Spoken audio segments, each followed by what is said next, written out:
The Alpha Men Podcast is presented by Garage Door Commander. Fueled by a hell of a lot of PBR. And produced by TJ Michaels Creative. Narrated by Jamie Dennis. Graphics by Sven. Dedicated to Hendrik the Viking Poulsen. 2023, all rights reserved.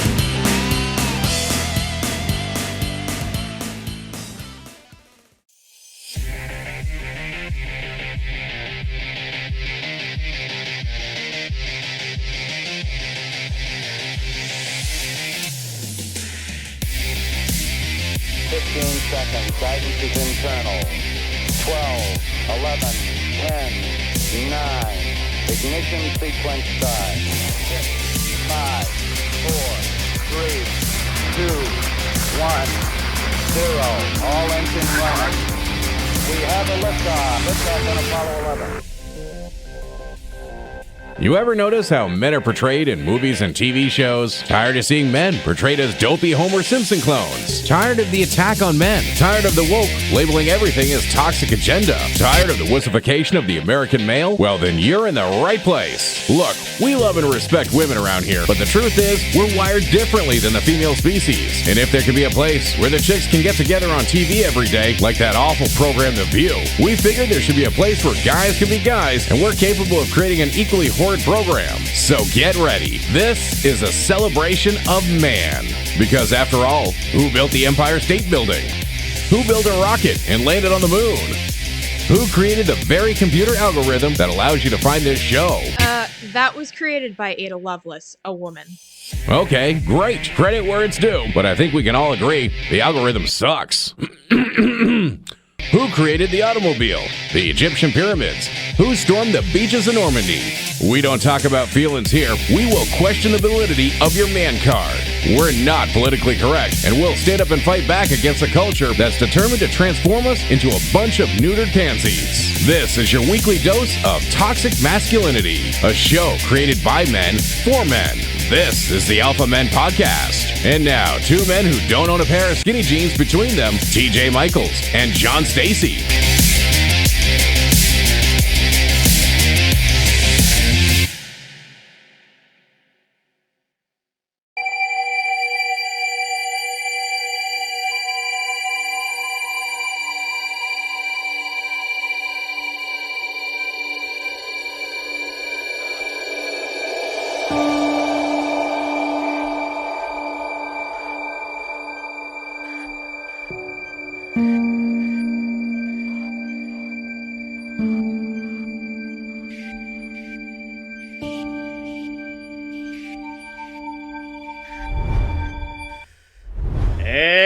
Welcome to the Alpha Men Podcast, Episode 3, The Return of Baby Huey.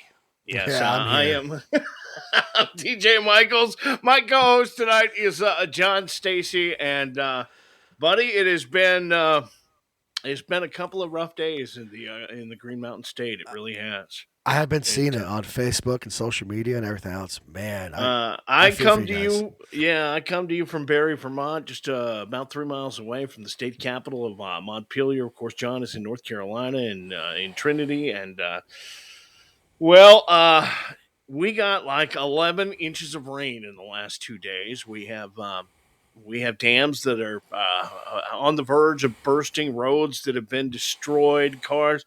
I don't know if you've got pictures there, but man, it has been quite an experience. Today, I spent some time at the local Salvation Army, making dinners for 100 elderly people who can't even get out of their house. You know what I mean? Yeah. I mean, it's absolutely crazy. We're in bad shape here in Vermont, but we are very, very resilient. We made it through Irene. They're saying this flooding could be as bad or worse than the flood of 1927. All right, so it's crazy. And definitely worse than Irene in 2010 or 2011. I'm not quite sure what year it was. It's all a blur right now, but nonetheless, a lot of folks in Vermont in bad shape, and we could use your prayers. And for our friends and family in Vermont, John is originally from here. we are thinking about you, and we are praying Absolutely. for you, and we hope. It's crazy how the state comes together though when things go nuts. I've never seen anything. I've done radio all over the country. I've never seen anything like this state and how people come together and help each other and pitch in, and that Vermont Strong thing is real. It really is. Yeah. That Vermont Strong has brought the community together so many times before in the past. So Yeah, it's a saying, but we feel as Vermonters. We're down North Carolina. Me and Emily, we're both feeling it for everybody. You're watching places. I mean, I know your dad owns a towing business in Central Vermont, and I know you saw pictures of him, with the tow truck and on a road that you couldn't pass. I mean, the roads are just busted up, Yeah, broken, shattered, bridges falling apart, and everything else. It is. I didn't realize hit the button. It's a real situation. We've got people in shelters and everything else, and I fortunately, God blessed, live on a hill over our town, and our town is destroyed. But I'm on higher ground, and we're okay. So, but there Yeah, are many that's good. people that aren't. Many people that aren't. Yeah, So, having said that, we are with you tonight, and I'll see you guys hopefully, next week up there. yeah, you're coming I'm our coming way. up. Yep, I'm coming There, up there, next week. there goes the neighborhood. I'll bring a floaty. Well, the third episode of the Alpha Man podcast, and we've got a great show for you tonight. We come to you live every Tuesday night, 8 o'clock on Twitch, on YouTube, on Facebook Live, on Rumble, all at the same time. So no matter what is your preference, you can find us. Just search Alpha Men podcast, and it'll come up. And while you're at it, if you want to know more, you can go to alphamenpodcast.com, and we've got some really great gear in the Alpha Men store. Really great t-shirts and sweatshirts and all kinds of other stuff. That all from TJ and John Need More Money Enterprises. Yeah, That's all there is to it. We don't Very get paid true. to do this. We're primarily just having fun with it right now. So you Yeah. can support the show in two ways. One, you can go and buy a shirt or a hoodie or a piece of. We've got coffee mugs, all kinds of stuff. AlphaMenPodcast.com, or something you can do that's absolutely free. Just like and subscribe. That's it. That's Yes. all you have to do. Like and subscribe. Smash that button. It helps the algorithm, which we both hate. But Yeah. gets the show out there. Like and subscribe. And having said that, let's get this thing going. What do you say, partner? Let's do it.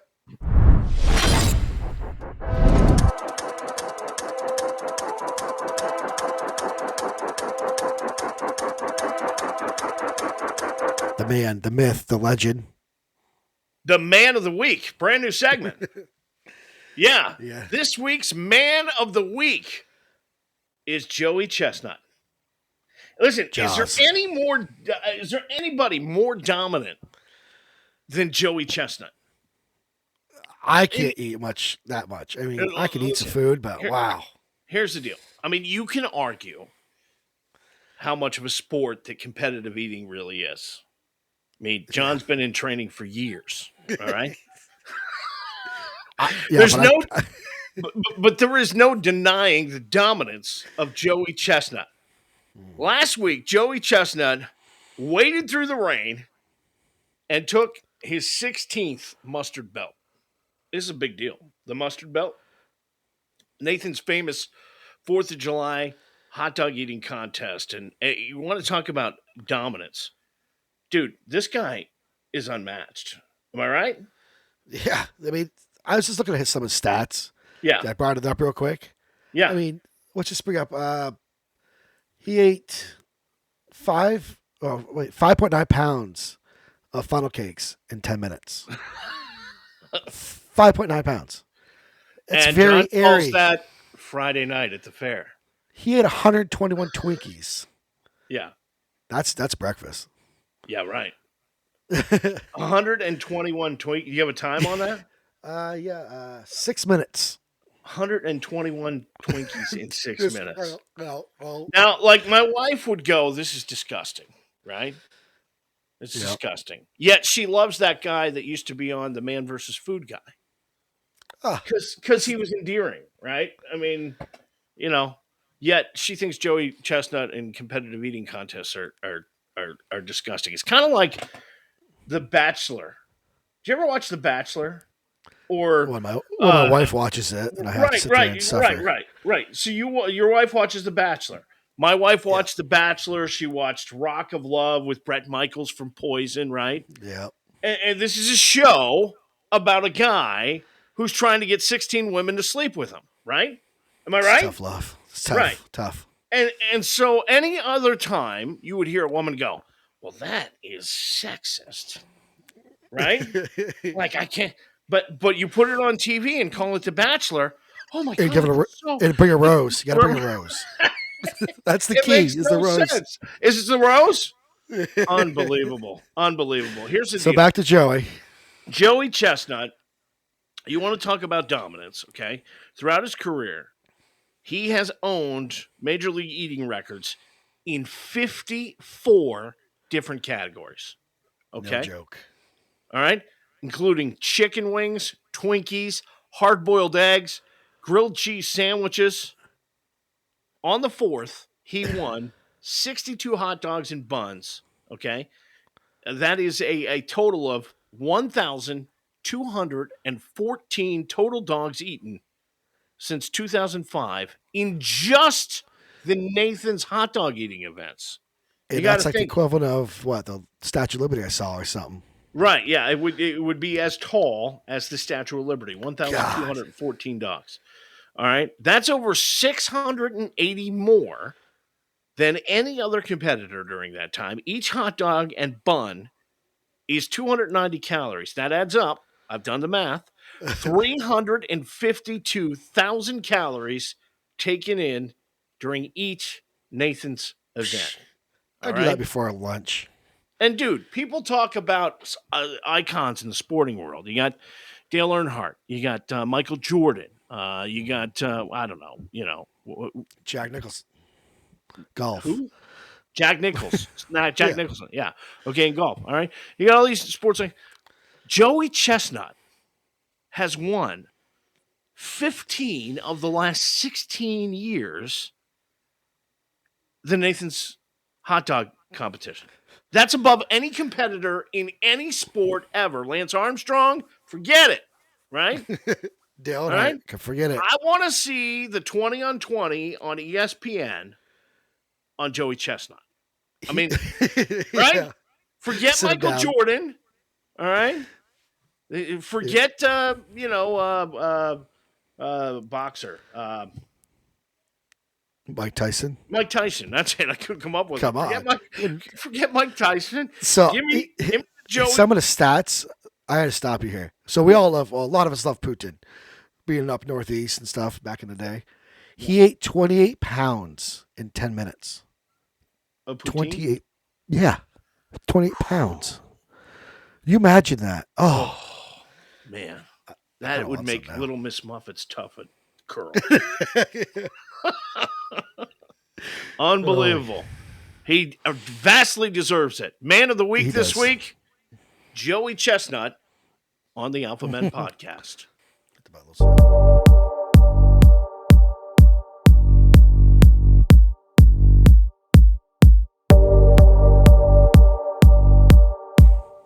All right, if you haven't noticed, the Alpha Men podcast, all about men. And celebrating the achievements of men. And that's why we bring you Manvention. To celebrate the achievements of man and men who made this third rock from the sun a better place to be. And today and tonight, Manvention salutes French automotive engineer Louis Reardon. Amen to that guy. Thank you. All right. Louis Reardon. Did he invent the turbocharged engine? No. Did he invent the T-top convertible? Nope. Did he invent the positive traction rear end? Nope. No. But his last name is Reard, and he's solely responsible for a lot of rear. You see, Louis introduced the world to the bikini. Yeah, you didn't see that coming, did you? Huh? I think. Yes, Well, a I kind of French did. automotive engineer introduced the bikini to the world and the design into Western modern civilization on July 5th, 1946, when he took over his mother's lingerie business in Paris. All right, now, Louis saw the women on the beaches of Saint Tropez, and, well, they were wearing these, wrist to ankle swimsuits, Oh, my covering favorites. Yeah. everything. And he noticed they were rolling them up. They were rolling up their swimsuits to get a better tan. And so the string bikini became a thing, thanks to Louis. It consists of 4 triangles made of only 30 square inches of fabric, printed Sometimes with less. a yeah, printed with a newspaper pattern. The first one had, right, and something you may not know. He puts out this new swimsuit, the bikini. He was unable to find a model to showcase it. No fashion model was ready to flaunt his swimwear in front of the camera. They left him with the option of hiring a 19-year-old nude dancer from the Casino de Paris to model it. Thank Michelle her. Bernardini happily presented it in front of the world, and Michelin. Michelin walked poolside for a fashion show at the Piscine Molitor in the bikini, won thousands of hearts instantly. And by the way, after that day, she received 50,000 fan letters Damn. just from doing a press conference. Where Wow. does the name bikini come from? Well, it's not Bikini Bottom. That's where SpongeBob lives. It's the Bikini Atoll. It's part of the Marshall Islands in the Pacific Ocean, and it's where the U.S. conducted a peacetime hydrogen bomb test on July 1st of 1946. Just 4 days after that, our buddy Louis decided, well, he's going to name his fascinating new outfit the Bikini. And after doing so, it was banned in some countries. The Vatican called it sinful at a time when the bikini was banned in countries like Spain and Portugal, Italy, and Belgium, and Australia. It's also banned in a few U.S. states like Florida, believe it or not. In the What? Miss World competition held in 1951, Kiki Hawkinson. Oh, you know her, right? Kiki Hawkinson. Mm-mm. She's from Sweden. She No. was mandatorily asked to wear a bikini for her crowning ceremony in the Miss World competition. Her bikini avatar received a lot of negative response. Even the Pope disapproved of it at the time. And contestants from countries like Spain and Ireland threatened to withdraw from the competition. And this made Kiki the first and last model to wear the bikini on the crowning ceremony, to most dismay. China tops the list when it comes to manufacturing and exporting the bikini. Go figure. They cover almost 70% of the market. And the bikini was the official uniform for, God bless them, the women's Olympic beach volleyball teams. This step Amen. taken in 1994 at the International Volleyball Federation. The move kind of received a mixed response. Later in 2012, they would drop the rule because they came under pressure from some conservative nations. The most expensive bikini in the world, created for, do you know? Uh, no. Sports Miss America? Illustrated. Oh, really? The Nice. swimsuit issue in 2012, it had an assembly of over 150 carats of D flawless diamonds, and the diamonds were set in platinum, and the platinum was used to make the bikini as the most expensive bikini in the world. Damn. It cost $30 million. I don't know that you should go swimming with that. I just probably not an everyday thing. Uh, Finally, Reard opened a bikini shop in Paris. He sold swimsuits for 40 years. In 1980, he moved with his wife from France to Switzerland. He died in 1984 at the age of 87. And Oh, by the way, Skims, and I don't even really know what this company is, but they released a new ad campaign this week, taking us back to the 90s with their new swimwear campaign featuring Carmen Electra and Jenny McCarthy, and you got to see the oh, photos, okay? Bikinis an old school Ferrari, a hose, some buckets. My wife is rolling her eyes right now because Jenny McCarthy's in this picture. It's like a dream from 17-year-old Oh. me. I mean, that's just all there is I'm getting to this it. poster. I'm going to put it on the bedroom ceiling. Sorry, babe. Yeah, absolutely.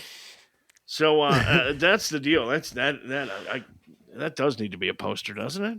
Can we just stay on this one? Yeah, of course. The trend today is not bikinis; it's nude beaches. You know, Yeah, I go all the time. and Lord help us, Lord help us. And let me just say, I was all for topless beaches until I saw a bottomless man on a beach. That's just all there is to it. In fact, John tries to go to topless beaches. Hundreds of people show up and say, "Get him back in the water. He's dying." Yes, it's a whale joke. But my reaction to topless, a lot different than bottomless. You know, I don't think having your bottom parts hanging out is something people go, "Oh, wow, look at that junk." You know, I mean, it's just there was a trend going on about like suntanning your butthole. yeah. I don't know. I don't know anybody that goes, you know, that vajayjay is just majestic. You know, it's just. Maybe I'm wrong about that, but one thing I am right about is nearly everyone you see on a new beach are people you never want to see nude. I mean, Exactly. Ever. Yeah. You know? People like me out there. You see classic statues of nude white guys in like Rome. Yeah. No one gets excited about it. You know, like No. the David statue. You're walking past it going like, "Hey, David, go get a leaf, would you please?" I mean, Yeah. come on. And that, my friends, is why the bikini is a manvention that has made our lives better. Enough skin to make you look, enough fabric to make you use your imagination. Louis Reardon, inventor of the bikini, we salute you on Manventions. John's manly meme of the week.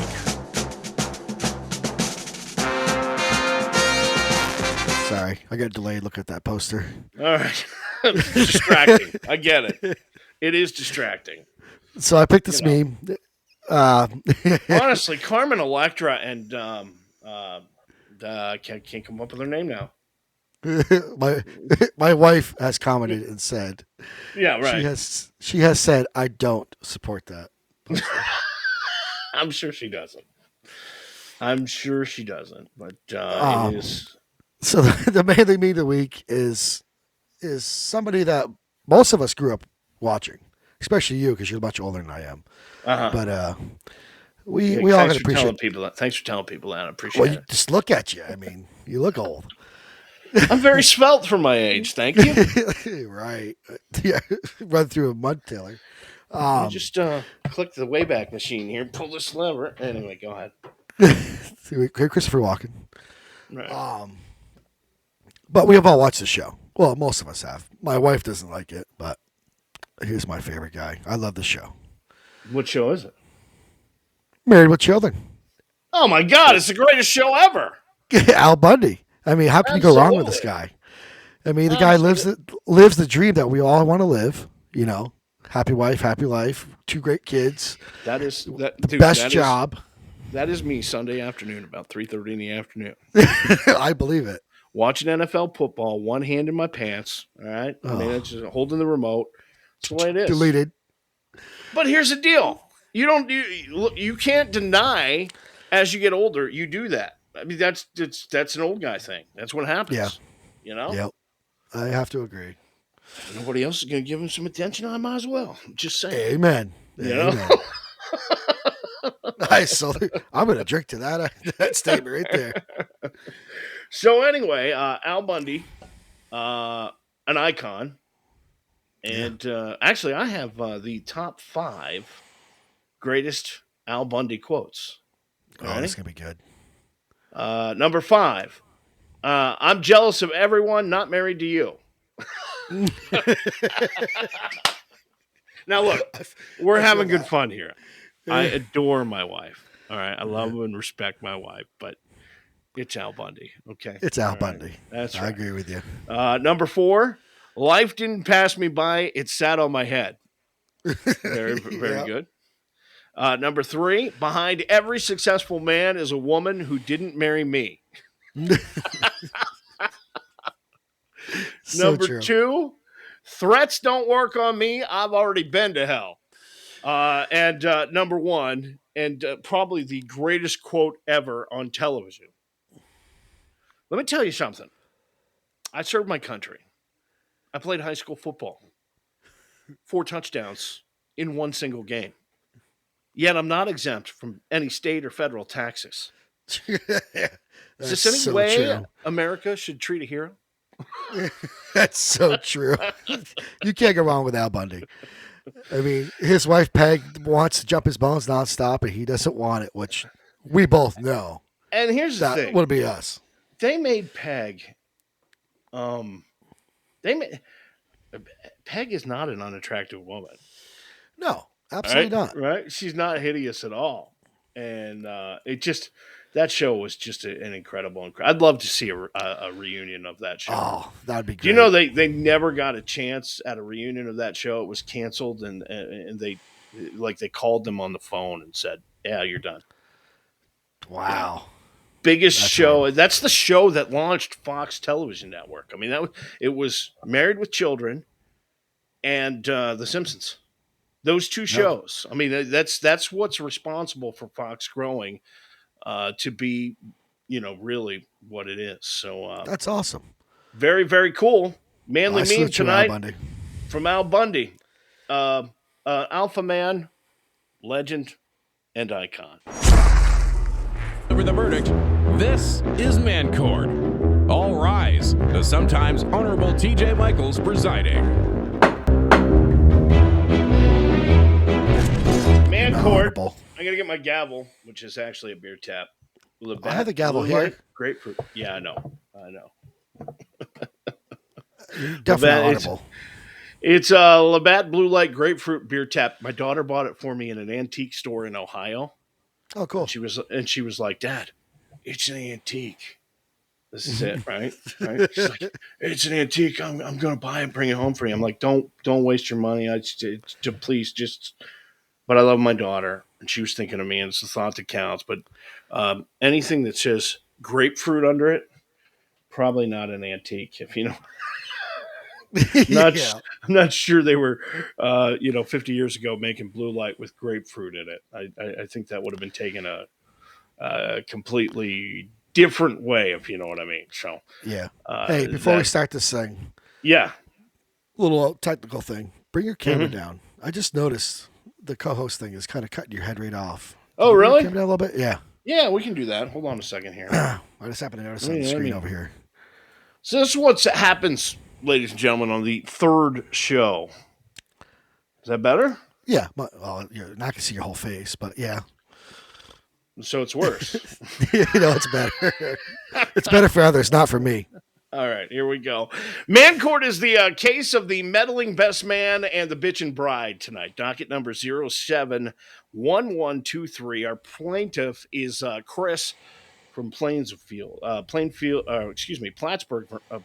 Plattsburgh, New York. Today, Junior. Holy cow. Sorry. Chris from Plattsburgh, New York. What's up, guys? My name is Chris. I'm hoping you can help me out on Man Court. I'm curious what other guys think, so bring on the judge, the case. The good news is I'm engaged, and I'm getting married this October. The bad news is my fiance has asked me to make my best friend, has asked me to not make my best friend the best man. Ooh. All right.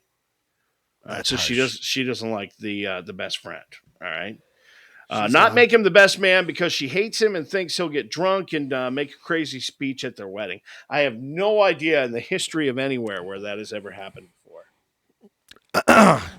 I know a guy that gave a speech that was. We'll get to that. Listen, Oh, great. my best friend is a little crazy, but I love him, and he'd do anything for me and my fiance. So not making him the best man, I think, will really hurt his feelings. I don't want to tell him that she doesn't want him to be the best man because he thinks she loves him, but she really just tolerates him for me. And now I'm stuck between the woman I love,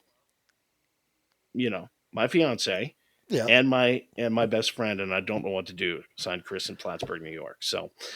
Oh, Chris. So the fiance hates my best friend and doesn't want me to be the best man at the wedding deal. All right, you got any thoughts on this? By the way, you can chime in, join the freak jury. Just enter a comment in the live post down there, and it'll pop on the screen. And maybe you've got an opinion on what Chris should do. But John, My opinion is she's gone. really? Yep. Wow. I mean, my best friend. I mean, if it was like my best friend a couple years, this or that. But if we're Right. talking somebody 20, like 30 years, whatever, childhood friends, no, Mhm. no. Right. I can go fishing again Again, you can you fish in a barrel. with my buddy. Again, you can chime in on wherever you're viewing. Just enter a comment in the comment page. What do you think Chris should do? And as the judge, I look at this thing. Emily said it's his day too, Okay, so she agrees very with. very fair. We're going to talk about Emily's day here in a little while. Oh God. But here's the deal. My first inclination is to say happy wife, happy life, right? Yeah. You hear people say that all the time. It doesn't kind of feel like it applies in this situation. And some may be, looking at the YouTube screen or Rumble or Twitch or, Facebook Live and saying, dude, bros before hoes, right? Like That doesn't seem to work either, in my opinion.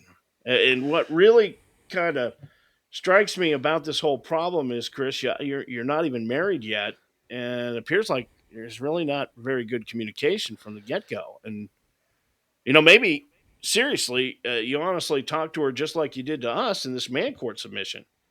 You reiterate that you're marrying her because you love her. Mm-hmm. But that doesn't mean you're leaving your longtime friends behind, and explain to her in the same way you did, to the court about how good of a friend he is and how there's nothing he wouldn't do for either one of you. And promise her that you'll also remind him that this day is the most important day of both of your lives, and that you want him to say what he wants, but Keep it in check. your new wife is a little concerned. Keep it in check. Don't go overboard. And if he's as good a friend as you say he is, but keep that in line, right?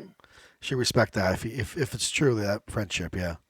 Lastly, I would ask her really if she wanted you to start something new and beautiful and hopefully eternal by hurting someone else you also love. It's not a trade off. It's not one for the other. And that leads me back about how long you been married, dude? 9 years. 9 years. Leads me back to about 9 years ago. Oh God. When I wasn't the best man at John's wedding, but they did ask me to say a few words at the reception.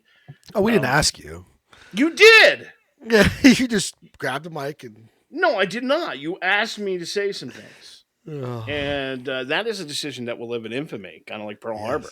I mean, it's it's. I literally stood up. You got John there in his tuxedo. You got Emily there, her family, his family, friends. Everybody's there and happy. And John hands me the microphone, and I open by saying, "Not a lot of people know that before John and Emily got together, that Emily and I were lovers." Yes, you did. In front of all of her family. And the air sucked out of the room. It did.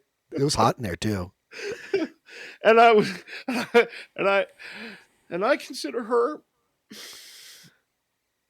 the one that got away. Peak. You see Peak's comment here. Peak's like the better man stood up there with him, just saying. Yeah. Because Peak was in my wedding party. It's It still was messed fun. up. And then I asked all the single women with keys to John's apartment to return them because Yes, you he was did. Now he was married. And I had people come up, like 80-year-old women handed me keys. Hey, don't tell It my was a lot of secrets. My wife's It was a lot watching. of fun. It was a lot of fun. No, you know what? It was a lot of fun, and That's the deal. I think that's the verdict on Man Court tonight, Chris. You just got to level with her, but you got to do it in the way that you've done it just for us and laying out this email to us, and just say, look, I'll keep him in check. We'll have a discussion, but he is my best friend, and I'm not leaving him behind. I love you, and that's the way that it goes. And if she doesn't agree to that, buddy, she ain't the right one, right? One does simply not put bros before hoes.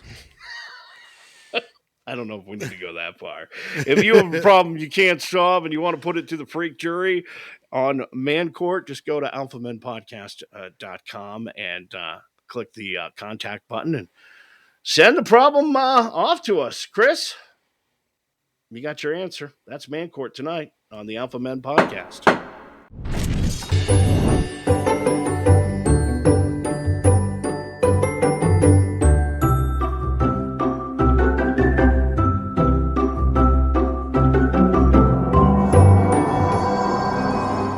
All right. With all the rain that we have gotten in Vermont in the past 2 days, it seems kind of appropriate that this week John and I watched the James Cameron epic Titanic. Yeah. Thank you. That was worse than Notting Hill. 3 hours and 14 minutes long. In fact, the movie is actually longer than the journey of the Titanic. All right. It's definitely longer than Ocean Gate. We got to find shorter chick flicks. That's all there is to it. Really, James Cameron, 3 hours and 14 minutes? You got balls. All right? 3 hours, just to assume that people are going to go, oh, yeah, it's 3 hours and 14 minutes. I got it. Balls. I'm just saying. That's all there is to it. Especially when we all know how it ends, right? Mm-hmm. I mean, it doesn't end well. Okay. Nothing. Some about that spot. Nothing ends well in that spot. I hate to be a spoiler, but the boat sinks. Okay. I mean, and to my darling wife of 22 years. By the way, we celebrated our 22nd wedding anniversary this past Saturday. Congratulations. I'm sorry, Michelle. Went to the Texas Roadhouse. Had a coupon. No, I'm kidding. Wouldn't expect anything Actually, less. I'm not kidding. But, in the early 2000s, I with my wife, I almost called it quits over this movie. I'm not kidding. She watched it every night for almost 2 years straight. All right. Oh my My God. heart will go on. Shut up, Celine. All right. She's gonna come upstairs to punch you. I've had enough. I'm kidding. I really do love my wife, but it was torture. And last week revisiting it has given me some PTSD, and I'm not kidding. All right. Here's what happens. Okay. In case you forgot, it's terrible. All right. Starts out modern times, submarine. You know, the one that doesn't implode with 5 rich guys on it. Who goes down to see the Titanic. I was not ready for that. All right. What? Too soon? I don't. I wasn't ready for that. Bill Paxton is snooping around on the ocean floor, and he's trying to find this necklace to impress Britney Spears. Okay. Yes, she actually refers to the heart of the ocean, the necklace he's looking for some unknown reason in a breakout hit, Baby Hit Me One More Time. I'm sorry. No, oops, I did it again. That's where she mentions it. So Bill Paxton finds this old safe in the ocean, right? And is expecting it to be full of Titanic diamonds. But instead, it's just an old doodle of some boobs, right? So, total ripoff, right? Or is it? Because this old sea hag recognizes the boob doodle on the news and comes to see Bill Paxton on his big science boat, right? That's the best part of the movie. Right. And she spills her guts, which has nothing to do with the cool part of the movie, which is the treasure hunt, right? So the old lady is Kate Winslet, who is high society but hates it. It's the old adage. It's kind of like being elected president but bitching because you got to wear a tie. She meets Leo. I am definitely wearing lipstick DiCaprio in this movie, and That's a good name. he is traveling to America with his Italian buddy. Hey, it's me, Mario. No, it's Fabrizio. who in 3 hours and 5 minutes, he dies, throws every single Italian stereotype at the big screen that you can think of. So anyway, Kate Winslet's character Rose is so unhappy with her privileged life, she tries to commit suicide by jumping off the boat. Enter Lipstick Man, who stops her. And then Rose's family, namely her mother, looks at Leo like he has 14 heads and rewards his character by inviting this pauper into the world of high society so they can treat him like dirt just before he dies. That's basically it. You wrote the whole movie right there. Do we have the clip? Can we roll the clip? Absolutely. I'm the king of the world!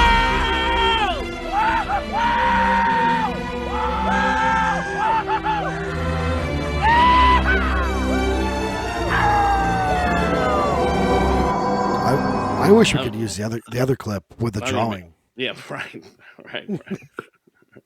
Now, because Rose is supposed to marry Billy Zane in this movie, and it's just the oppression of her privilege that causes her not to want to do this. She's in an act of defiance. So she sneaks down to the steerage department with Jack and dances the jig with, "Hey, it's me, Fabrizio." Fabrizio. Okay. Seriously, I would have been more entertained if this entire movie was about Fabrizio. I'm just saying. Next comes the flying on the King of the World part that you just saw in that damn Celine Dion song. Okay. Then we get the boob sketch, and then they bang in a Model T. Hey, if you're gonna die, you might as well go out big, right? I mean, I'm just saying. We hit the iceberg. Water comes in the boat. And then Bill Paxton interrupts the old lady's story back in the present day to talk about some science crap that nobody really cares about. Okay. And then Fabrizio comes back again and tells them they're all screwed because the lifeboats are gone, but not to worry. He has got a big lasagna la banza. Then he drowns. All right. Yeah. Poor Jack, who's a pauper, never experienced anything like this sinkless wonder, the Titanic, the wonder ship, all of a sudden becomes an expert on ship disasters, informs Rose that they got to stay on the ship as long as possible. All right? The ship sinks. Rose safely floating on a door. Jack freezing his gonads off in the Atlantic. Right? Yeah. Can we talk a second about the door? Can we have that discussion? Everybody says he could have fit, right? All right. There was plenty of room on that freaking door for both of them, okay? All right. There was plenty of room on the door for both of them. He makes one attempt at getting on the door and then decides to promptly die. This, after Rose tells him, "I'll never let go." She let go. Jack, I'll never let go. She let go. And then what'd she do? She lets him go! It's just... All right? Your voice cracked there. You sound like Rose a little bit. Then we go back to Captain Science and his merry men on the boat and the old sea hag Rose, who has the heart of the ocean, right? These guys are spending millions and millions and millions of dollars to find this bigger than the Hope Diamond, the heart of the ocean. Yeah. And this old sea hag pulls it out of her pocket, throws it overboard. Movie over. Bill Paxton should have dumped that old lady in the water right there. All right? I'm just telling you. All right? Go be with Jack. Can you imagine you're spending millions of dollars to find this diamond? You got this old lady who's on the boat, tells you this fantastic story, and then she pulls it out of her pocket all of a sudden and throws it overboard? Like, are you kidding me? So Titanic, what is the rating? We use the adult beverage movie scale around here, rating scale. Mm-hmm. The best movie that we have ever seen on Chick Flicks or Dumb will receive a 30-pack of PBR. Last week, our movie was, quite honestly, one of the worst I've ever seen in my life, Notting Hill. And we gave it one warm Zima, who's been rolling around in your effeminate buddy's Prius for the last 3 weeks. No, Zima's Okay. too good. It was White Claw. Oh, it's White Claw. That's right. Yes. Sorry. Zima's just above it. One step up above it. Right, so above it. All right. So let's go over it. There was no contest, sports, or game in the movie. Okay. There were boobs. Yes, there was. There was action in the sinking of the ship. That gets a little bit of credit, right? Fabrizio was funny for all the wrong reasons. It's 3 hours and 14 minutes long. Here's the deal. It's a film that 15-year-old girls love. Okay? Yeah. So I'm going to give it here's what I'm going to give it, John. I'm going to give it a 12-pack of Mickey's Big Mouth. Okay? The hell's that? Mickey's Big Mouth. You've never heard of Mickey's Big Mouth? Comes in glass containers. Cheapest beer in the world. When I was in high school, it was like when I was of age, it was like $7 a case. It's called Big Mouth? Mickey's Big Mouth, yeah. I see where you get it from. And here's the deal. Mickey's Big Mouth is not a beer that as an adult you would drink today, but when you were underage, it did its trick. I'm telling your mom. Okay? Here's the deal. Would have gotten the whole case if not for that horrid Celine Dion song. Okay? And if she'd have let Lipstick Leo back on the damn door, probably would have given him the whole case. That Fair enough. is Chick Flicks Are Dumb. Tonight on the Alpha Men Podcast.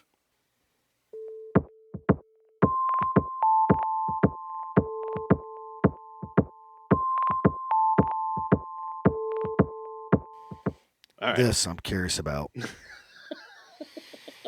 Here's the deal. I have These are no the clue what things. this is. These are the things I think about when I wake up in the middle of the night, right? And I'm like staring at the ceiling, trying to go to sleep, counting the dots in the drop ceiling. I'm trying to figure out how I get myself to sleep. But is it just me, or is the music that comes from the ice cream truck completely annoying? Yes. But it's iconic. But it's. Here's the deal. In my neighborhood, you can hear him coming from 20 miles away. And the song is like nails on a chalkboard. And then he comes around at night. I don't have small kids anymore, but it used to just irritate me because I was broke, right? Yeah. I had small kids, and he'd come around right around dinner. Every parent in the neighborhood wanted to kill this guy, right? Coming through the neighborhood, right? And just like, wouldn't it be better if ice cream trucks just played Van Halen? How about AC/DC? I don't care. Well, Van Halen's got a song called Ice Cream Man. Oh, yeah, that's right. Yeah. They do. But or it could just be like the ice guys at New Hampshire Motor Speedway. Those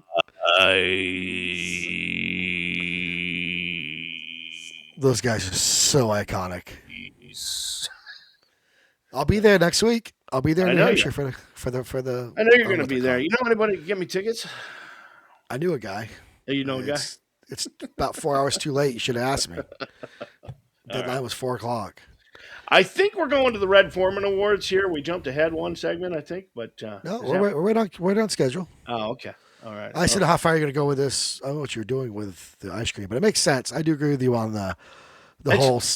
It sucks. I have a neighbor that calls the ice cream music pedophile music, and I don't want to go. That's true. But it's So I just think the ice cream truck, if it played Van Halen, would be. And you can't be mad with Van Halen, No, you can't. Van Halen's a very iconic and very good band. It's just the way that it is. That is inside my brain tonight on the Alpha Men Podcast. Who needs a foot in the ass? The Alpha Men Podcast presents My foot into this thing called your ass. the Red Foreman Awards. You dumbass. And another edition of the Red Foreman Awards tonight. We hand out the Red Foreman to the people this week who need a... You'll have a classic case of foot stuck in ass. It didn't work out very well, did it? I push you, as you said, hey. The very first Red Foreman Award tonight goes to Ocean Gate. He's just talking about the Titanic, the movie, and a little bit about Ocean Gate. This week they suspended all operations. Go figure. You think? My mind is imploded. Well, some people are asking why it's taking so long, but yes, after the Titan implosion near the site of the Titanic wreckage, Ocean Gate has made the call to suspend all exploration and commercial operations. Look at the Ocean Gate website now shows that the links to the company's various exploration options, including the Titanic, are dead. Can we say dead links? That might be in poor taste. I'm sorry. I already used the word imploded. Okay. It's not known how long this suspension will last or if it will eventually lead to an out of business sign. Can I have the envelope, please? The next uh, Red Foreman Award goes to Brazilian lawyer Rodrigo Barcelos del Oliveira. He is under investigation by authorities. Seems he's suspected of racking up $2,700 in credit card debt during a spending spree at a local shopping mall. Okay. Okay. He didn't want to tell people that he actually spent the money, so he did what you or I would do, John. He put a claim out there that he had been kidnapped. Yeah, that's the first thing I would do. He said his captors used his credit card. Rodrigo's story was that two men on motorcycles. Oh, you gotta put a little detail in there to spice it up, right? Approached him and forced him to pull over in the parking lot, and one of them held him at gunpoint while the other went shopping. Oh, okay. Hey, you stay here and keep him covered. I'm going to Benetton. Dollar General. Let's play those around. Oh, Lord. A quick look at security videos showed Rodriguez was the real shopper. As he went to 11 different stores on a buying binge, and now he's been hit with charges of embezzlement and filing fake police report, and he is a recipient of a Red Foreman Award. He is a dumbass. Straight up dumbass. There we go. We'll move on to our third winner tonight. And I don't have this guy's name. I really wish I did. But it seems you can be too drunk to operate a canoe. Yes. Whoops. It has now been proven. It's now been proven that you can be too drunk to operate a canoe. Christina Lake in British Columbia, police received a report of an intoxicated man in a canoe. First responders took a boat out to catch up with the guy and found that he refused to comply with directions. Quit hassling me, man. He's been drinking. Right. On the water. Right. Eventually, they had to bring him in by hand. The guy was arrested and charged with impaired operation of a canoe. Oh, show me that statue. Come on. It remains to be seen if the powers that be considered a canoe a vessel that an intoxication charge can be levied on. We shall see. And finally tonight, our final award, our final Red Foreman Award, comes to us as an update. I told you a couple of weeks ago about the tourist who carved his initials into the Colosseum in Athens, Greece, which is where my daughter is right now, by the way. How's she doing? She is with the Salvation Army on a mission. Awesome. To Greece, and she's over there doing her work with the Army. Pretty cool. But cool. Anyway, carved his initial into the Colosseum. He is now begging for forgiveness. The tourist from the UK who received national backlash or international backlash after being recorded carving his girlfriend's name into Rome's Colosseum is reportedly really sorry. He's screwed.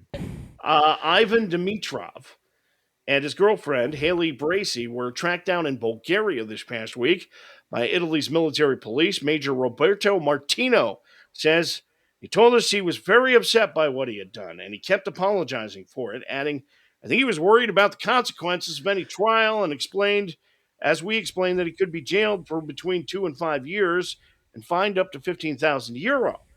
Martinez says he told Dimitrov that he is now a suspect, part of an investigation. Meanwhile, Bracey isn't part of the complaint at this point, however, although technically she could be seen as an accessory, according to her name's on it. Why not? Yeah. I'm okay with a tree. Might even be okay with a bridge somewhere. Uh, one of the oldest artifacts still standing in the world. Probably shouldn't be carving anything in it. I'm just, just I saying. don't think he's more of a. You'll have a classic case of foot stuck in ass, dumbass. Needs a foot in the ass. That's So of all. all those four, I Yeah. think. Yeah. I mean, Ocean Gate's pretty rough. I mean, but that's just Yeah. being dumb. Yeah. Lawyers being stupid and just lying. Hmm. Drunk guy, well, I kind of envy him. I mean, fishing, I'm drunk on a boat. I mean, that's John's what I like, could do. I did that last week. Yeah, I wish. I wish I'd go fishing. The Coliseum, yeah, he's clearly the dumbass of the week. I mean, There you there's go. No, Dumbass. You dumbass. There you go. There you go. Absolutely. All righty. That is the Red Foreman Awards tonight on the Alpha Men Podcast. There's nothing more manly than motorsports. These are John's red flag moments. I have no why how I did that. All righty. Red flag moments tonight. Sometimes it's motorsports and, sometimes it's not, right? Yeah, there hasn't been much excitement in sports for driving. I mean, Uh-oh. that wreck last week. We had the F1 last week before we had to go jump in the thing, but now we're gonna go jump over to this one. This is just road rage. We've all been through road rage. Mm-hmm. So this one, just watch it. There's no sound. This guy right here, I'm so happy this guy did this to the car. All right. So But it's watch a the water guy. truck. Yeah, the guy flips him off. You see his arm out. Mm-hmm. He flips it off. He's not going to pass. So something happened before this. We don't know what happened, but watch this. He's dumped probably about 500 gallons of water right in this window. That is great. That is, I mean, he's soaked. That is great.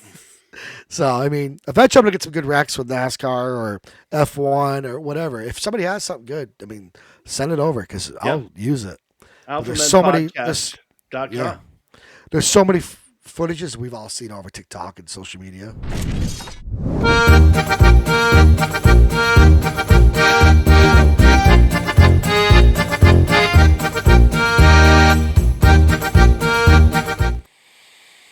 Beers on tap this week. Each week we check out a new beer, and this week it is for the camera from my state of Vermont, Hetty Topper. All right, from the Alchemist Brewing in Stowe, Vermont. It is, excuse me, it is a Imperial IPA, 5% ABV, and Beer Geek ranks it. Get this, John. The number one Imperial IPA in the world. Beer Advocate gives it, I'm sorry, the number one IPA in New England. Beer Advocate, it ranks number one in New England, number 7 in the world. Okay. Wow, man, still Vermont. Beer Advocate gives it a perfect 100% world-class rating. And, here's what they write about it. Hetty Topper is a double IPA. It is an Imperial IPA. It is not intended to be the biggest or most bitter. It's meant to give you wave after wave of hoppy goodness on your palate. Tremendous amounts of American hops will creep up on you and leave you with a dense hoppy finish in your mouth. They recommend, John, that you don't pour this out of the can. They want you to drink it right on the top of it. It's you notice it says drink from the can. Okay. Yep. They want you to drink it from the can because they say, quite simply, it ensures a delightful hop experience. The act of pouring it in a glass smells nice, but it releases those hop aromas that they've worked so hard to retain. And, pretty cool thing. So I've heard mixed stories on this. I've never tried it, but I've heard it's amazing. Here's the thing. And I've heard it's yucky. Years ago, my wife had a relative back in Pennsylvania that would ask us to bring this back for him. And look, this stuff is not cheap. It's like $88 a case. All right, it's pretty salty. All right, holy crap! And where we live, the Alchemist Brewing in Stowe, Vermont, that makes this. When they began, and I think their production is up a little bit more than it was from when they first started. Yeah. But it's still not anywhere near like Labatt or Sam Adams or anything like that. It's still a relatively small brewery. Okay. Yeah. There's a place down the street from where I live called the Beverage Baron. Okay. Was. Well, it got hit by the flood. I saw the pictures. So, yeah, they'll be back and going. They'll get it back so. and going. They'll get it going. But when the Alchemist beer truck would pull into the Beverage Baron with a load of this beer 5 years ago, there was a line around the building. I remember. I don't, I didn't drink it, so I didn't understand till I had to go down and stand in line to buy a case of it to take back to Pennsylvania for relatives. Right?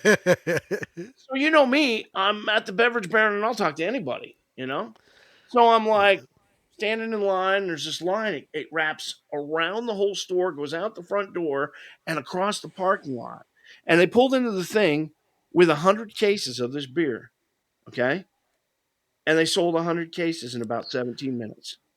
Jeez, I remember seeing it. I mean, I've gone to Beverage Baron to get some liquor and stuff, and I'm like, wow. So I'm in line, right? And I start talking to people. I'm like, hey, where are you from? Guy goes, Toledo, Ohio. I'm like, what? He's like, yeah, I'm from Toledo, Ohio. I'm like, wait a minute. Hold up. Stop. You drove all the way from Toledo, Ohio to the Beverage Baron on Main Street in Podunk, Vermont, okay, to buy a case of beer. Yep, that's exactly what I did. You got to be kidding me, right? So I talked to the next guy. Where are you from? Maryland.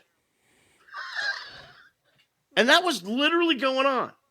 All right. Oh, wow. I thought people would like mass. I have to be honest. I have had this beer before, okay? I have not. And I like IPAs. And there are certain IPAs I like, certain IPAs I don't. This IPA is the hoppiest IPA you will ever drink. Guaranteed. Okay? Do I shake it like a Guinness? No, don't shake it. Just crack the top.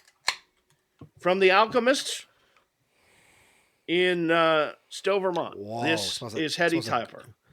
This smells like grass. Yeah, it does. It does smell a lot like grass. This is definitely Vermont. And I got to be honest with you. After about 5 sips, you feel like you've packed a bowl or something. It's just the way that it is. Do I have drug tests? There's no weed in here, is there? No, there's not. Okay, but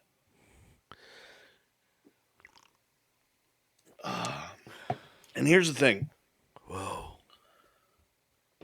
If I'm honest with you, if I'm completely honest with you, I don't care for it, okay?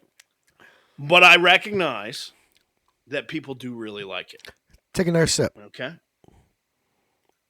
I almost like it.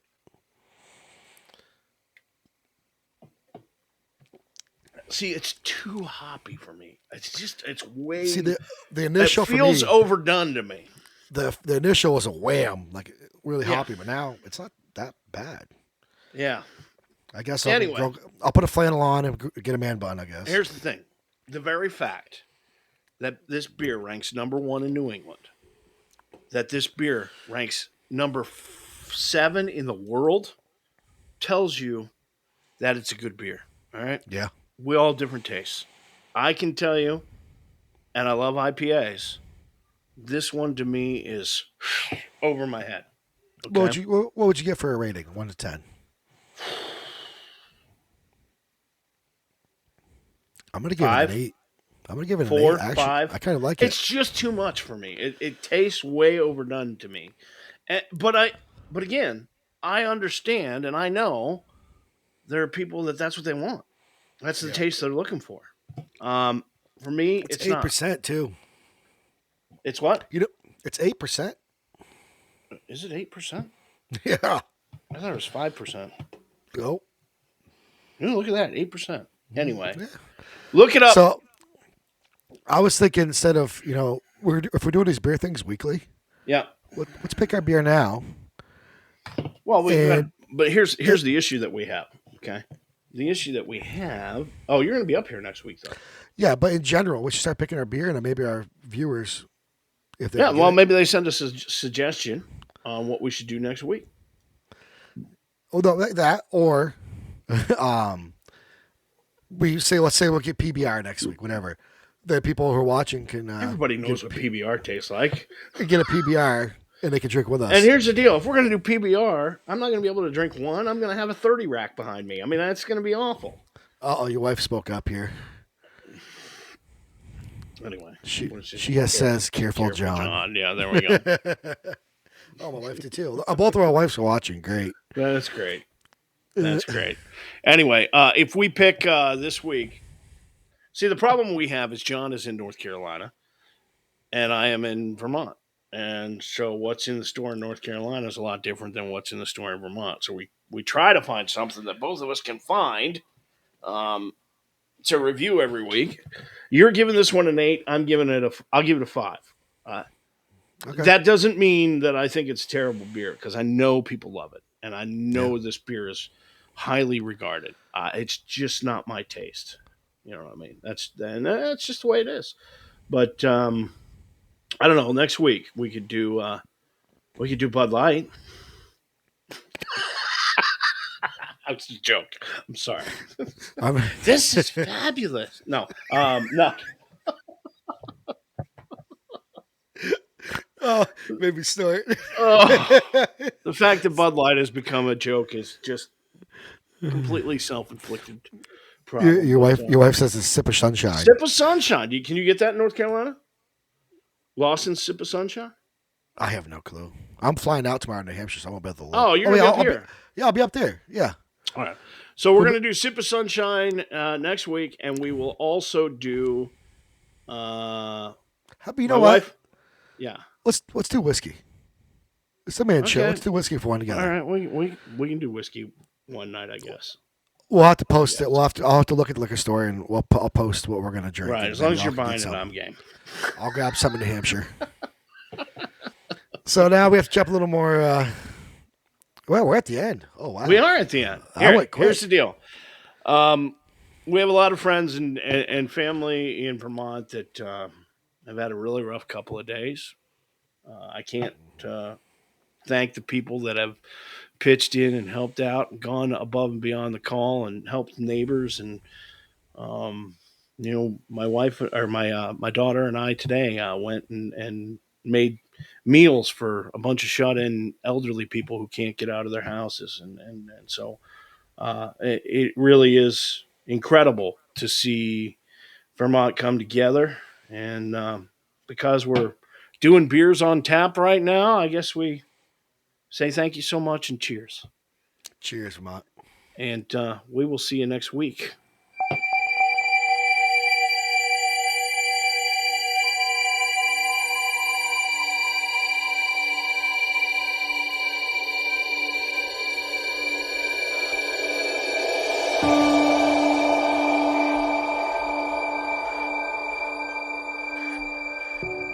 Thank you.